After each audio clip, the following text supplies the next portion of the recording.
we did research, but I presented that we need world-class understanding internally. So the person to be nominated to do this work, that training is me and Elizabeth, and graciously we were shipped to Dubai for a period of time to understand how big malls are run.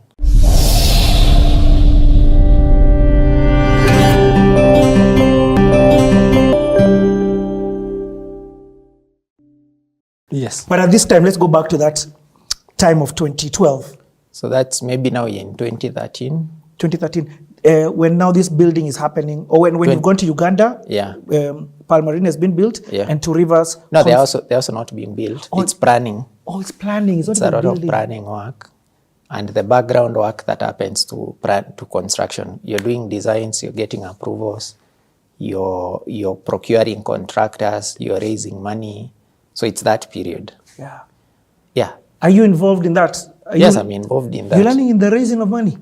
You're either supporting a presentation. You're the ones who do the things on the background. You're supporting so this is not a team with 100 people internal? No, Centum, very few. We do a work of like 15 people.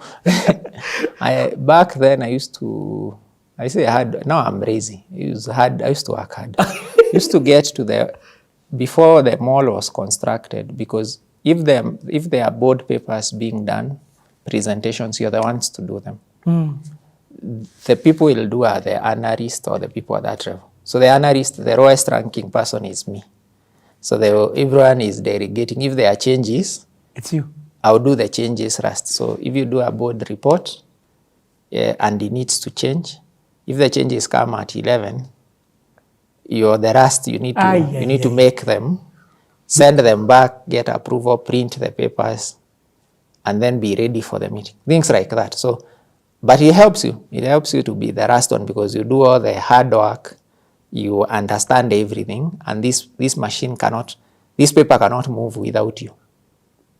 Even at the meeting, if someone wants to reference something, it's you. Yeah, you already know it. You're the one who is doing all of it, so you know slide 50, slide 20. You can quickly tell your boss, slide 24. When questions are difficult, to tell him an extra one. So you're there. But what he taught me is used to get to the office very early. I wouldn't advise, but also leave very late, because in between you are doing all manner of things. You leave very late, you come back. I've ever even spent the whole night in the office. Are you married at this time? No, I have my wife now who are dating. Oh, you're dating? I think she was really unhappy with me. She was patient with me. Yes. I will not be the same. It took her grace. Yes. Yes. But she also understood you. I think so. She must have. That's a certain kind of. But what helped me when we were preparing reports, board papers, and we go to the meeting, we sit this side, my boss's management, and the board that side, and you're going through the paper. I'm studying how they are presenting, and I'm studying how questions are being asked, and I'm formulating where the answer needs to be referenced to the content on the paper. On our research, I'm formulating the answer way in advance. So when Chris is asked a question, I know it's in which slide.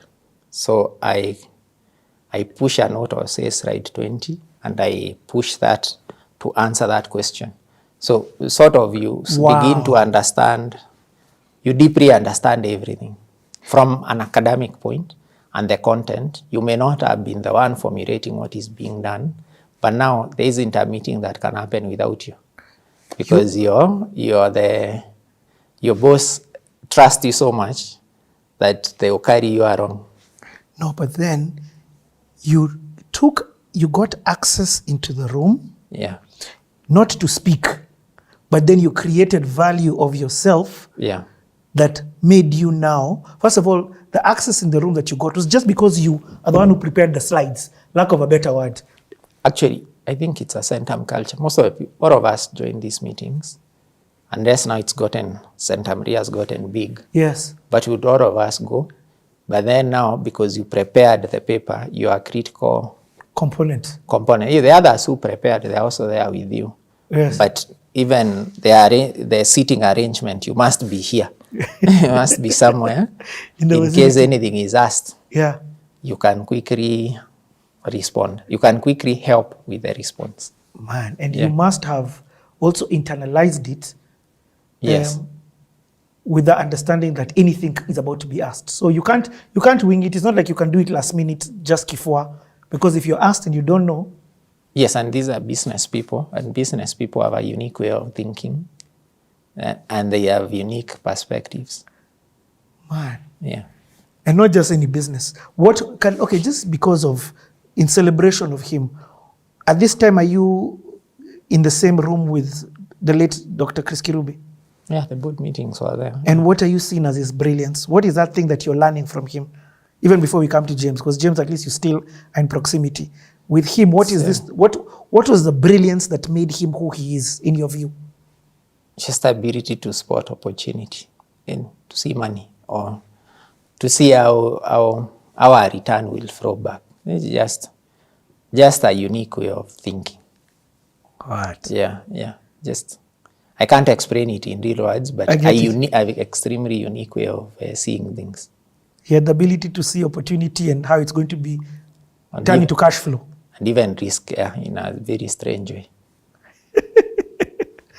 What? Okay, so go on with the story. So now you're going, throughout your story, the one thing that I'm hearing about you, responsibilities keep being added to you.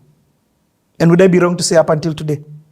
Yes, if there is anything new happening or anything difficult happening, that will go around, but it will end up with Ken Mbae. That's how I position myself. So there's an acquisition, there's something that needs to be done, it will end up with Ken Mbae. The one thing I'll do is I'll get it done, one way or another. So I sort of know who to go to. Wow. Yeah. But where does burnout come then? Then I didn't even know there was burnout. never figured out there was burnout. But there are a series of things that happen. So one day I'm just, we were there. It was on a Valentine's Day. And I just met Neri. She came to town. I was taking her for dinner. Your wife now? Yeah. There we were to meet outside internationals. But I receive a call from Chris. He says, James will call you. James calls and says, you need to go to Uganda. We need to start some works there. In Pearl Marina was being prepared. So I tell, and then that call ends. Then the PA calls me and sends me a ticket and the Bunson cab to go to the airport. I tell Neri, I have to go. There was no ifs, no buts. I go. I go at Hilton. I go back to internationals. I go with the last flight to Uganda. And I buy new clothes in Uganda. Stay there for how many? I stayed there for a while because we were doing new acquisition of land. We were doing fencing. There was a lot of work that needed to be done, but I needed to be on the ground. We were getting approvals from Wakiso, and we had a local partner we were working with. So I was there for a while, moving from one hotel to another, but I got it done eventually, and that allowed the project to start. So I ran out to survive on my own. Use my own money there. I came back to claim. I never gave an excuse. So that also now got that this character can be sent anywhere and get things done. Wow. Yeah. And so I set up Pearl Marina until groundbreaking, and then they recruited someone who could substantially, with better years of experience, and rockery, innocent to do the work. Then I came back. Were you attending the version of land control boards in? Would go and make presentations, but with the local partner Rigo team. Yes. But I went and came after 2 months or so. What? Yeah. On Valentine's. Hey, bro, how you got married? They will keep that one. No, she stuck with me. And I had nothing. I don't know why she stuck. Nothing to offer. She saw potential. Even when maybe she needs to come to CT and tell us. Yes. Okay, so what then is the continue with the story? So at least for Pearl Marina, I hear that after groundbreaking, your roles and responsibilities sort of came to an end. Yeah, now I came back. I wasn't deeply involved, but I used to go. You're not the one who brought it up, even though of course you had understanding of what was happening. Everything that was put together to the point of groundbreaking, there I was deeply involved. I understood. Then we handed it over. It was done. Then I came back to Kenya. Then Two Rivers now is under construction. It's carrying on. I'm doing a bit of development work, meeting tenants, and just figuring out what else needs to be done. Then what conversation are you selling? So are you getting clients? Are you filling up the space? Are you doing pre-sales? Not pre-sales, pre-rent? No. I wasn't doing pre-rent, but I was doing business development for additional projects that would come. Development management for additional projects that would come up. In Two Rivers? In Two Rivers. Okay. It's good for you to say that. Again, I like painting context for somebody who doesn't understand. When we think of Two Rivers, we think of just the mall. Yeah. There is more than just the mall, including even where your offices are. So it's a whole ecosystem. In fact, it's a special economic zone, if I'm not... Special economic, what's the word? Zone. So Two Rivers is a mixed-use development. It's a city. It sits on 100 acres. It has the mall. It has the residential. It has even a hotel, Holiday Inn. Yes. It has offices. It has all components of a city.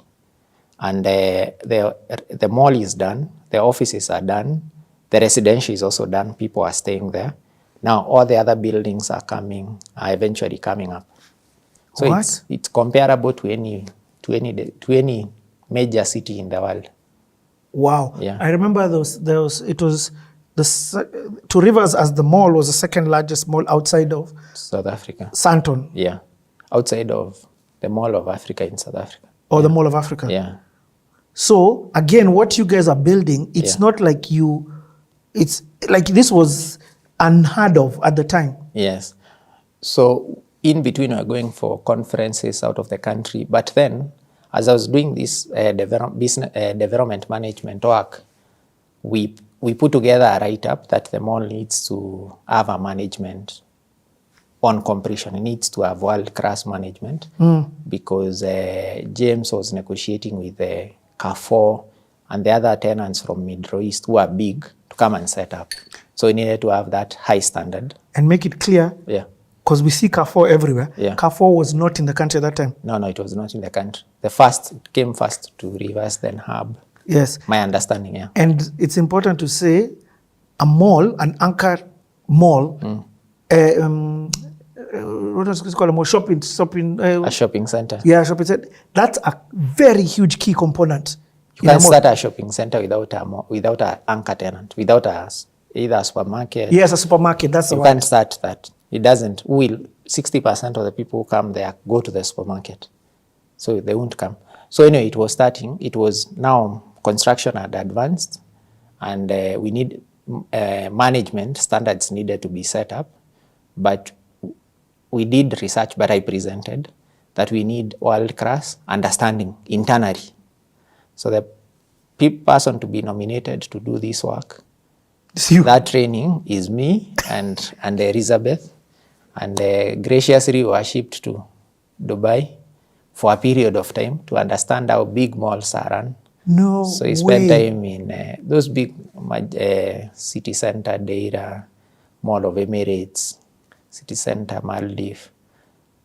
Several months there. With the management team? We are trying to understand. Now we are there permanently on like an exchange program, trying to understand the processes of running a mall, the walkabouts that mall management team does, facility management. So we spent a lot of time there being trained, and because the company that owns this franchise of Carrefour was based there, and they are the owners of all those malls, so they gave Centum access, full access. So I got additional exposure. But not just exposure, you are tooled in a way that is out of this world because you got to ask all the questions you wanted. And you're shown practically how it's done, security, everything, all facets of operation. But there's something that Hey, Ken, you're a unique character. So, I like breaking things down. Yeah. Because sometimes we can enter the jargon. I don't like the jargon in conversations. So, what you're saying is, you are aware that we are going to complete this mall. Yes. But when we complete this mall, we need to hand over to, because we are going to have all these different tenants, there's somebody who needs to manage this mall. And your suggestion was, I've looked for the best professionals in this place. For example, a company like Knight Frank manages. But the company looks at you and they say, no, it's actually going to be you and Elizabeth. No, what we said, okay, we'll have a professional manager, a Knight Frank abroad. There will be a team set up to manage. But even the owners need to have a deeper understanding of what is the expectation. So we need to benchmark with the best and run from the best. Oh, I get. So that you know, are you getting the best? Or not. Or not. And if there is a requirement, you can run it. It is basically what you did before when the presenters were coming. Yes. And tell the engineers and stuff. Yeah. You are getting the skills so that when they tell you, you're like, no. Yeah. Benchmark it a bit higher. Yes. Wow. So who is the management company of Two Rivers now? It's internal. It's in-house. It's a Two Rivers management itself. So you did set up your own? Eventually. Yes. Okay. So you go to Dubai and you're there for like how long? What period of time? Back and forth, like 6 months. And while you're doing the setting up of this management team, are you doing other roles? Yes, I'm doing other roles. So it's not that let's go of all these other things I was doing. No, I'm doing many other things. Then we come, we set the manuals, the standards, and a management team is established, and that carries on. Then, at the same time, 2015, 2016, Vipingo land is being bought. Wait, Vipingo needs to be its own video. First of all, I'll tell you, I did something very crazy in 2014 or 2015. Yeah. No, it was 2015. With a friend, George Kagwe, we just decided we are going to go and film Two Rivers with a GoPro. Yeah. So we put up a GoPro, and that time it was under construction. And we went there, and there was a guy from Uganda who was actually there. And we wore the hats, and he walked us through the whole... Sevume, Yeah, who was he? Samson Sevume, a young guy, an engineer. Yes. Yes, so we got to see, and we did a full walkthrough with GoPros just to see the magnitude of what was being built. Yeah. I'm saying that in the context of it was locals who are running this. It was run by young people. Wow. Yeah, so I wasn't deeply involved in the construction side. I'd been promoted a bit. I think now I was a development manager. I was at management level. Yeah. But focusing on the business side, not the construction side. Okay. Then at that 2016 or thereabout, Vipingo land is acquired. Okay. Vipingo is going to be a video on its own. Yeah. Because I know. But there will be back and forth. No problem. We'll be back and forth. Yeah. But let's take a slight break. We come back. We continue now with the acquisition of land for Vipingo. Yes.